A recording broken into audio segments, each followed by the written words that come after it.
বাসর ঘর হবে ঠিক আছে আমি বাসর ঘরটা চারদিক ঘুরে ঘুরে দেখি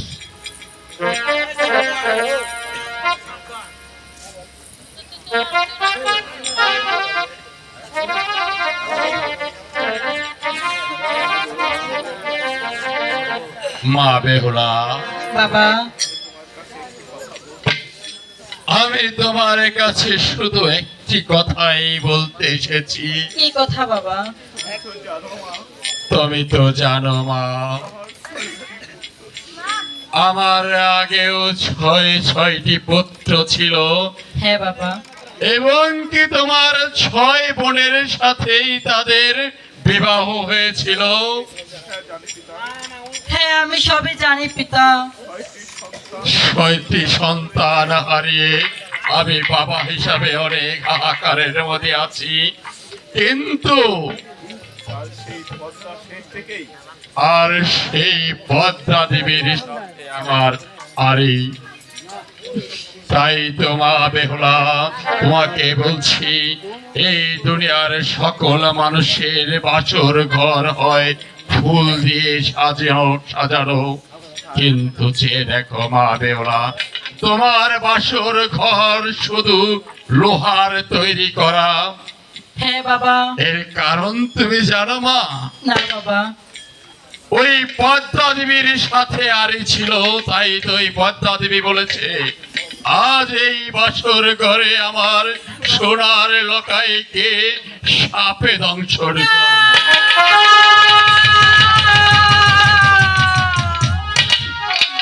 না বাবা না, আপনি কি শুনালেন বাবা? আমার স্বামীকে দংশন করতে পারি তাই বাবা। তো মা বেহুলা তোমাকে আমি বলছি, শোনো মা, বাবা আজ এই নিশীথে তুমি ভুলেও কিছুতেই ঘুম যেও না মা। আজ রবিবার, আগামীকাল যেন সোমবার, হ্যাঁ বাবা, পরশু যে মঙ্গলবার, সবই সবই যে তোমার হাতে মা, সবই যে তোমার হাতে। হ্যাঁ বাবা, আপনি শুধু আমাকে আশীর্বাদ করুন বাবা, আমি যেন আমি তোমাকে আশীর্বাদ করি মা, আশীর্বাদ করি তুমি সুখী হও স্বামী সংসার নিয়ে। তবে ওই কথাটি মনে রেখো মা, ভুলেও কখনো আজ নিশীথে তুমি ঘুম যেও না, না বাবা। ভুলেও তুমি ঘুম যেও না। ওগো ঠাকুর, এখন কঠিন পরীক্ষায় তুমি ফেললে আমাকে, এখন তুমি বলে দাও আমি এখন কি করব। না না, আমি আর বাসর ঘরে কাঁদবো না।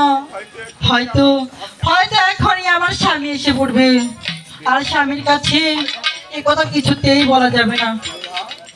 ওগো বেহুলা, এই তো আমি এসে পড়েছি। হ্যাঁ স্বামী, এই বাসর ঘরে আমি একা একা ভয়।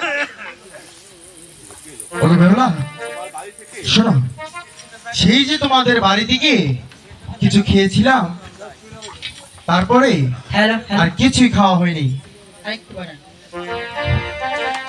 হ্যাঁ স্বামী, তো আমি কি করতে পারি? আমার বড্ড ক্লান্ত লাগছে, বুঝতে পেরেছো? ক্ষুধার জ্বালায় আমি সহ্য করতে পারছি না। তুমি আমাকে কিছু খেতে দাও বেহুলা। একই স্বামী, এই বাসার ঘরে নাই খড়ি, নাই চাউল, নাই ডাউল, আমি আপনাকে কি খেতে দেবো স্বামী? তা আমি জানি না বেহুলা, তুমি যেখান থেকে পারো আমাকে কিছু খেতে দাও। স্বামী, হ্যাঁ।